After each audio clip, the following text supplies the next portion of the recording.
Hi, this is Sarit Switzer, and welcome to the It Is Taught podcast, a podcast devoted to the teachings of Rabbi Shneur Zalman of Liadi as recorded in his most famous work, the Tanya.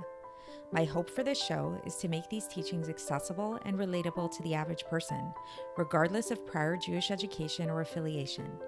The episodes follow the prescribed daily study portions and are meant to serve as practical lessons in how to live your life as your true self and develop an authentic and powerful relationship with your Creator. I have personally experienced the effects the study of this work has had on me, and I'm excited to share what I can of this knowledge with you. So please join me on this journey of learning, self-growth, and connection with your source.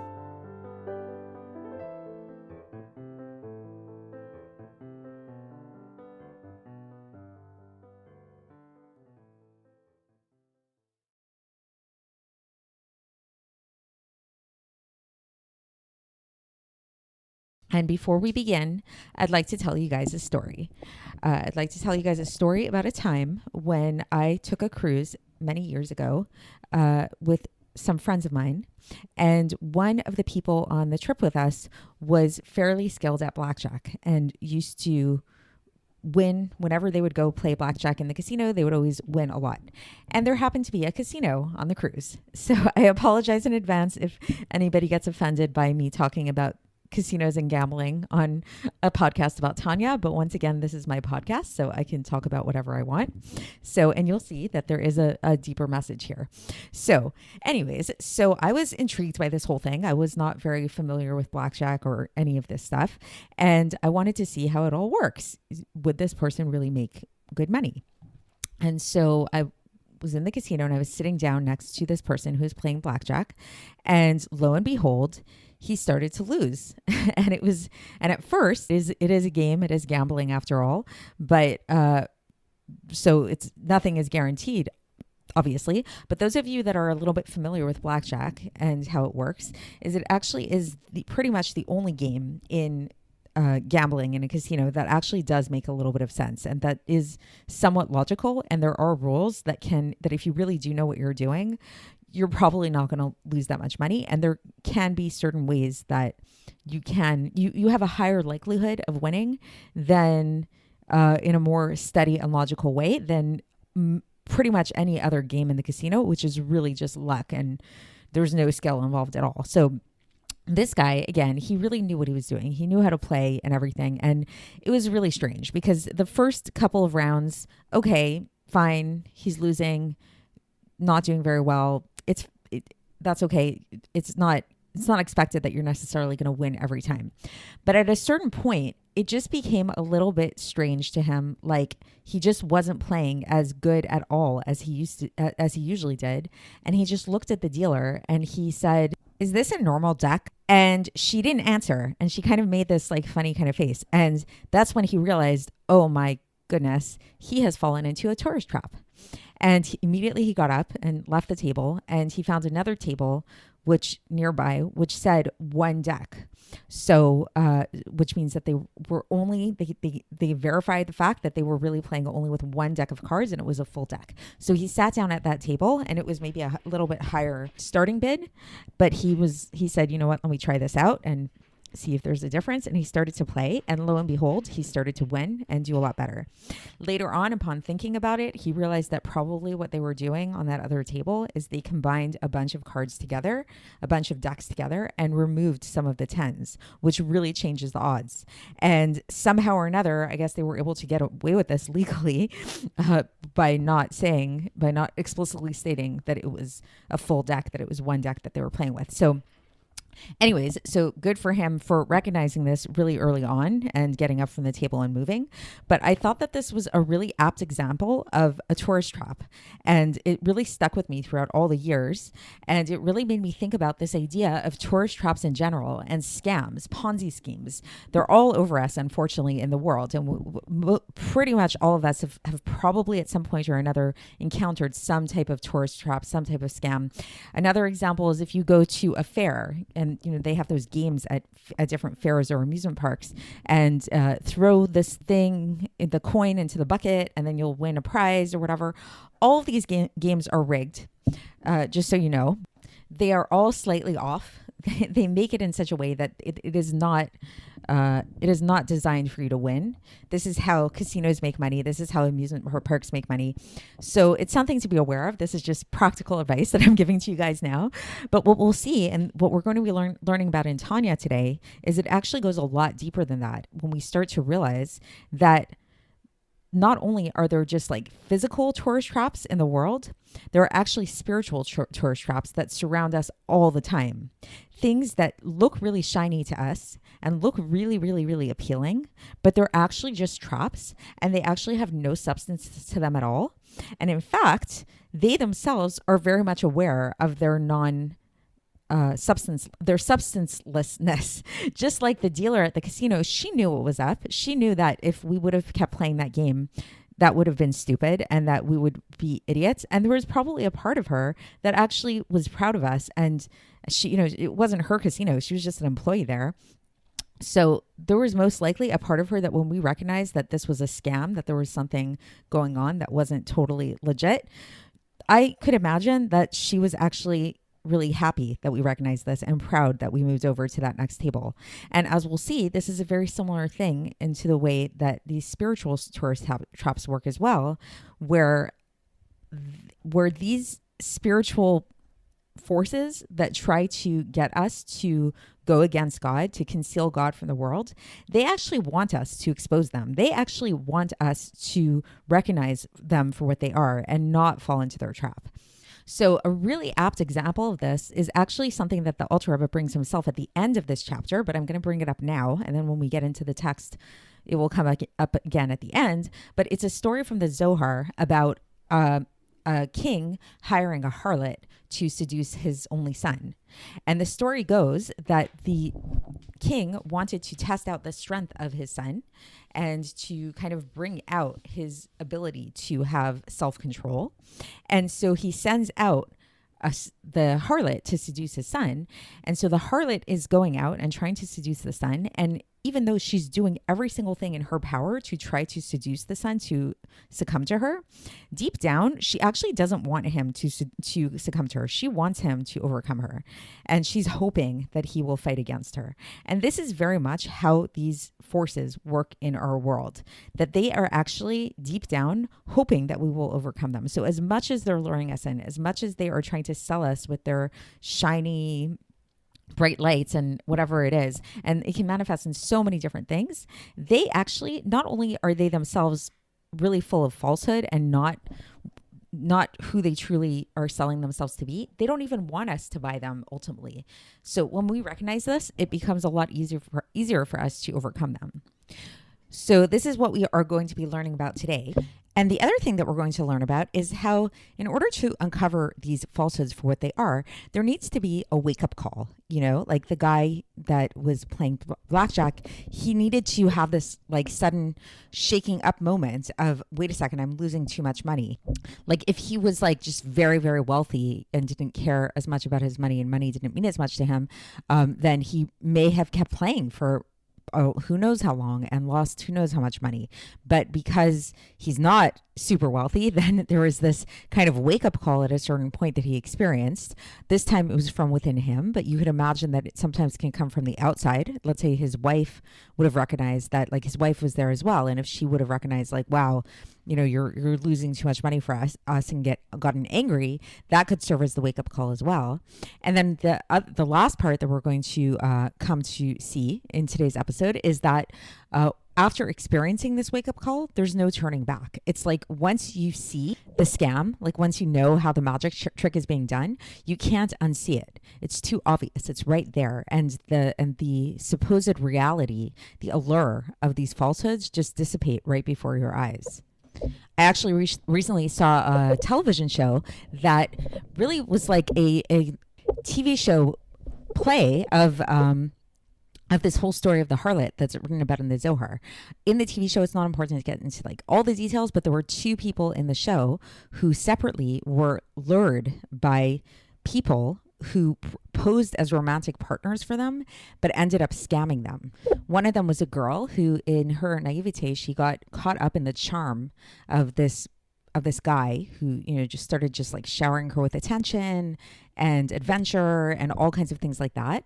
And it turns out that she discovers at some point that he is nothing but a hired guy who was hired by these like mafia people to distract her from a murder that they're trying to commit.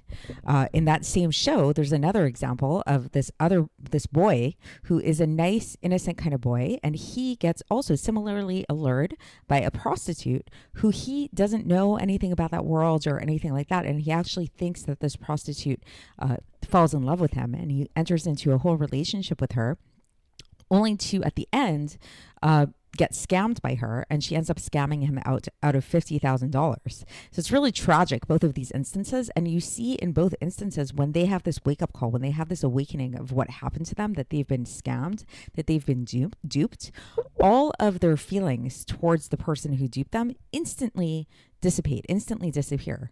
Once they know who this person is, it's like once the girl sees the guy for, just being this hired guy, she realizes that the whole thing was false. The whole thing was just a ruse, and she doesn't like him anymore. Like, you can just imagine how horrible she feels afterwards. And similarly for the guy, it's like he was heartbroken after realizing this. So all of this is just such an apt mashal. It's literally the mashal that the Zohar gives for this process that we experience here in this world, the allure of the Sitra Achra, the allure of a Yetzer Hara, the allure of these shiny objects in the world that try to draw us into their clutches. But when we realize what they are, and we realize that they're just falsehood, and that it's just a scam, then we can wake up and they don't have the same hold over us anymore. So let's get into the text and see how the Alter Rebbe explains this. For context, we're going to be concluding chapter 29 today of Likkutei Amarim. And if you followed along yesterday's episode, you'll know that yesterday we started speaking about this theme, about the lack of substance of the Sitra Achra, of these shiny objects, the klipos, that lure us to go against the will of God, and how they really have no substance of their own. We use the analogy of the emperor's new clothes, and how once the child screamed out, "Hey, the emperor's not wearing any clothes," it became obvious to all, and it just it collapsed. The bruise collapsed. So we concluded yesterday by saying that this service, this work of exposing the falsehoods of the world for what they really are, is really the root of all of our service of God. This is what we're meant to do here on earth. This is the root of what we were put here for. Now today, the Alter Rebbe goes on and he says that the reason for this, the reason why this is the source of our entire service, is because in truth, there is no actual substance to the Sitra Achra, to this other side, which is why it is likened to darkness, because darkness doesn't have any substance to it either. Like, think about it. What is darkness? Darkness is like the absence of light. So it doesn't really have a real substance to it at all. And we see this by virtue of the fact that what happens to darkness when you bring in some light, it gets automatically pushed out from the light. So too, like it just disappears when there's light. So too, the Sitra Achra, even though it does have a lot of vitality, because we've talked about previously that the Sitra Achra does give vitality to all of the impure animals and to the souls of the idolaters, and also to the animal soul that is within us Jews, and all of these things. So it is giving vitality to these things. Nevertheless, all of its vitality doesn't come from itself, God forbid, but it rather comes from the side of holiness. So we talked about this previously in previous episodes. You can go back and listen to that there. But like, that's the basic idea, is that it's not getting its own vitality. It's just kind of like pretending that it's getting, that its vitality is its own, and it's giving this vitality to, transmitting this vitality to all of these impure forces. And Hashem set it up in such a way that it should look like this, but truly the vitality is really coming from Him. And thus, since its true vitality is really truly coming from God, so in true truth, it is actually nullified when holiness comes, because holiness is its source. Like, that's where it's really coming. Just like darkness gets nullified when you have actual physical light. Just that when we talk about the holiness of the godly soul that is in man, then the Alter Rebbe explains that Hashem actually gave the power and the ability of the Sitra Achra to rise up against it. Why? In order for us to overcome it. So God wants us to work and overcome these things and to actually bring it down from its place of highness and humble it and make it low in our eyes. And then when we do this, when we humble ourselves, basically, when we humble our own animal spirit and bring it down from its state of like haughtiness, this causes an arousal from above. So it's again that term, that when there's an arousal from below, there's an arousal from above that responds. And then the Alter Rebbe cites Ovadia, chapter 1, verse 4, where it says, Misham oritcha ne'um Hashem. So from there I will bring you down, says God. So meaning to say that God brings this, is going to bring down the Sitra Achra. So what it's basically saying is that when we do our part and when we break our animal spirit and our lowly impulses, then God breaks the negative energy above in a more cosmic kind of way. And God actually takes away this reign that he gave to it. So where we said before that God did set it up in such a way, like he set it up that the negative powers could rule over the good powers because he wants us to fight and because he wants us to engage in this battle. But when he sees that we actually are winning this battle, when we actually do break ourselves, then God takes away this power from the Sitra Achra, from the other side. And then it's not able to rule over the light of the godly soul anymore. And it just becomes totally nullified as darkness becomes nullified to physical light. And then the Alter Rebbe here now brings an example of this with the Meraglim, with the spies in Torah. And so for those of you that are not familiar, it's you can look up this story. It's in Bamidbar chapter 13, where the Jews were traveling in the desert and they were preparing to go into the land of Israel. And Moshe sent out spies to scout out the land. And the spies came back and they gave really not the best feedback about the land, and they kind of freaked everybody out and said, oh, there's really giant people living there. I don't know how we're going to conquer this and everything. And they expressed a lot of doubts. And because of this expression of their doubts, then Hashem actually punished them and said that they cannot enter into the land of Israel anymore. But so now the point that the Alter Rebbe is going to bring up with this story is actually a very kind of like side point in a way, but it's very essential to the topic we've been learning about, where the Alter Rebbe is going to point out that even these Meraglim, even these spies that express so much doubt, and this is what they're remembered for, is the doubt that they expressed about God and about entering into the land of Israel, we'll see that at the end of the day, deep down, they actually did believe in God and they actually did have faith in God. And this is what the Alter Rebbe is going to, the kind of conclusion and the culmination of the chapter is going to be in pointing out that as Jews, we all actually do have faith in God, and it's just a matter of uncovering this faith that we have in God. So in the text here, the Alter Rebbe explains this as he says that he shows this where he says that the spies in the beginning, they said, what did they say about the land they were going into? They said chazak hu mimenu. So chazak hu mimenu literally means they are stronger than us, meaning the nation that lives in that country is stronger than us, and thus they were implying that the Jews didn't really stand a chance against this really strong nation that lived in the land. And then the Gemara in two different places in Sota, page 35a, and Menachos, page 53b, they both interpret this reading of ki chazak hu mimenu, that when this word mimenu, that they are stronger than us, that we shouldn't read it as mimenu, stronger than us, but rather we should say that they were stronger than him, stronger than God. So that they were actually implying the fact that these people that were in the land were stronger than God, and thus God wouldn't even be able to help them conquer it, which is outright heresy, right? By saying that that the people in the land were stronger than God. And then we see that they actually reversed their course, and then we see that God got really angry at them, and then they said, wait, never mind, we want to go up.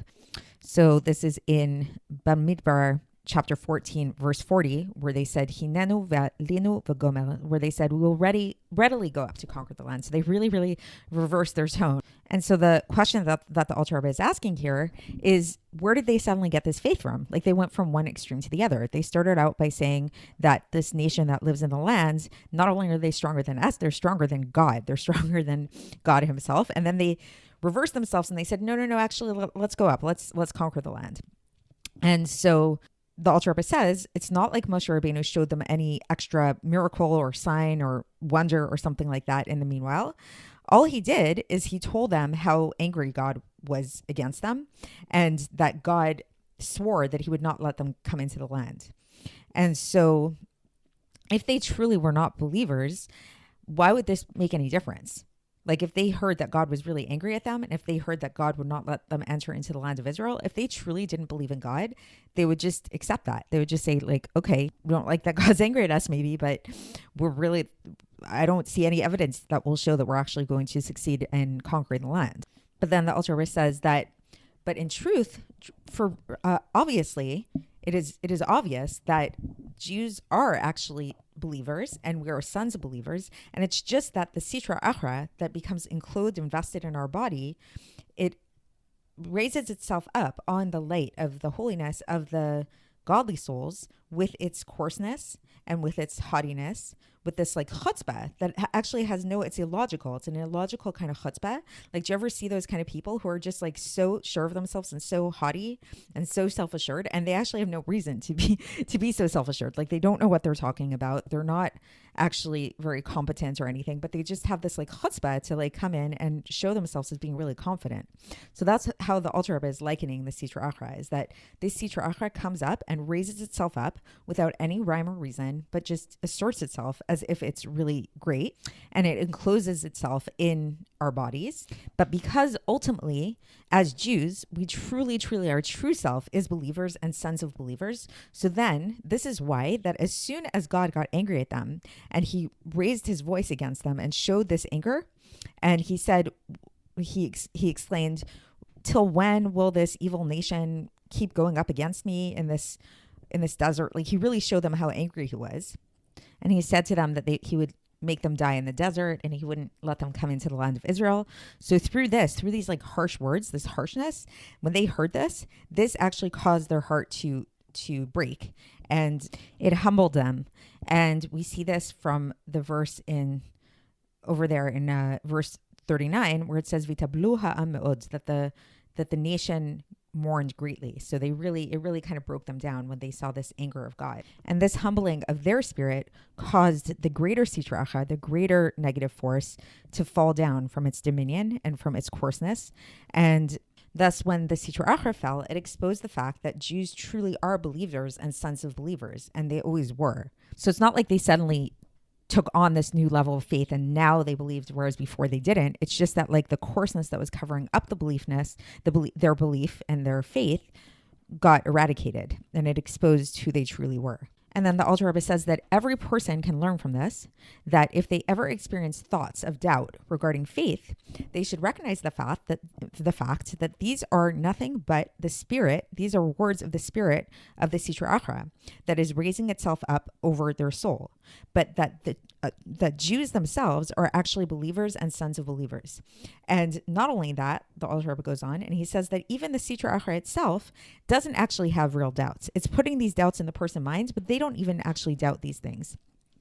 It's just that the Sitra Achra was given permission to mix up the thoughts of a person with all kinds of words, all kinds of lies and falsehoods and stuff like that, and trickery. And the reason why it does this is in order to increase its reward, because this is really its purpose. The purpose of the Sitra Achra is to conceal God from the world. So it's actually doing its job when it does this. This is why God created it. But as we learned about previously, the Sitra Achra itself ultimately does know God, does know its maker, knows where it comes from. So it's like it's tricking us into buying something that it itself doesn't even believe in, basically. And then here the Alter Rebbe ends off with that analogy that we brought up in the very beginning of the podcast today about the harlot that is brought up in the Zohar, who is given to the son of the king with falsehood and with trickery, but by permission of the king. And he says, you can read more about this in the Zohar there. And so again, the story is basically that the king had a son and he wanted to bring out the son's inner strength. So he sent a harlot to him to test the son, and he was hoping that the harlot would not succumb to the seductions of the harlot.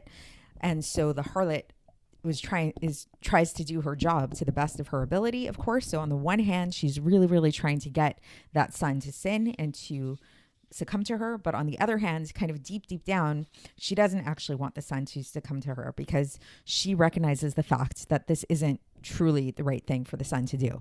So that's the end of the chapter. So to take a moment to summarize what we've learned in this chapter over yesterday and today's episode. So we concluded this idea of the importance of really breaking ourselves down and humbling ourselves and humbling our spirits and really feeling loathsome and even angry at this lower part of ourselves within us, like the animal soul within us. And the reason for this feeling of loathsomeness and anger is because, first of all, this is an appropriate emotion that we should feel when we recognize the fact that this animal soul within us is concealing our ability to really perceive true reality, which is God. And so when we realize that this is the one thing that is like concealing the light from us, so this is going to cause us to feel very angry towards that thing. Like imagine you wanted to get to a certain place, but there was like an obstruction there and you wanted to get past that obstruction. That obstruction is going to make you feel very frustrated and very angry. And then not only that feeling of frustration and anger and loathsomeness actually causes this corresponding effect on high, where the global, the more like cosmic or supernal Sitra Achra, supernal other side, to get shot down and to get subdued and humbled from its place and lose its power. And then this, through it losing of its power, it reveals itself for the fact that it actually has no substance at all. And even though it was given this ability to give off the illusion of having substance, and it was given the ability to give vitality to all kinds of different impure things in the world, at the end of the day, it actually has no substance of its own. And so when it gets shot down from its high place, automatically the light shines in. So automatically, just like light automatically dispels darkness, that's what happens here, is that once we get rid of the darkness, the light just flushes through and comes in. And then we also talked about how this can really be illustrated in the story of the spies, where the spies were on the one hand portraying themselves to be like these people who really doubted God and didn't believe in God's ability. But we saw ultimately that they did believe in God because they mourned the fact that they couldn't go into the land of Israel, and they wanted to go into Israel very much so at the end. And this is by virtue of the fact that from the beginning, they were always believers, because we're all believers and we all truly deep down do believe in God. And it's just that there's this concealment that overtakes us and that hides this true reality from us. And then the final point that the Alter Rebbe brought up was this idea that this concealment, this negative force, this Sitra Achra that we've been calling it, actually ultimately doesn't even believe what it's selling. So it is actually very much aware of God and very much aware of its true existence, which is nothingness. And the only reason why it's not exposing God for what he is because its purpose is to conceal God. So it's doing its job. Just like the story with the harlot, where the harlot, it's not that the harlot actually wants the sun to succumb to it for real. The harlot is just doing the job of the king. And ultimately, the harlot kind of hopes and wishes that the sun is going to overcome her. And so just to bring it back again to the tourist trap analogy, is the people who are running these rigged operations, these scams or whatever, it's like they know it's a scam. They're very aware of the fact that it's a scam. They're not selling you something for the most part that they actually believe in. And maybe while, maybe it's not the best example, because maybe it's not that they don't want you to fall for the scam. They kind of do want you to fall for the scam. But if there would be, let's say, one more honest employee who just kind of fell into that situation of working for a company that like was scamming people, if somebody actually exposed the scam for what it was, that employee would actually probably get happy, and they'd be like, oh, good, I wanted you to expose us. I wanted you to recognize the fact that we are a scam, because we really are a scam.